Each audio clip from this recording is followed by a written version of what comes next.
everyone, welcome to my page. This is Munia Hussein Fiza. আমরা ভয়ে English বলতে চাই না, কিন্তু প্রতিদিন যদি আমরা ছোট ছোট কিছু ইংলিশ বাক্য চর্চা করি তাহলে কিন্তু আমরা খুব সহজেই ইংলিশ শিখতে পারবো। যেমন আমরা যদি কারোর সঙ্গে কথা বলি, সে যদি আমাকে বলে হাই, হাউ আর ইউ, এই যে তুমি কেমন আছো, এর প্রতি ক্ষেত্রে আমি উত্তর দিতে পারি hi, I am fine, thank you, এই যে আমি ভালো আছি, ধন্যবাদ।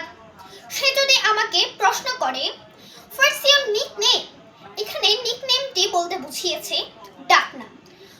আপনার ডাকনামটি কি? তাহলে আমি এখানে উত্তর দিতে পারি মাই নিকনেম ইজ ফিজা। আমরা এভাবে প্রতিদিন কিছু কিছু ছোট বাক্য বলে ইংলিশ শিখতে পারি। Now for today, thank you for watching. Please follow my page. See you in the next video. Bye.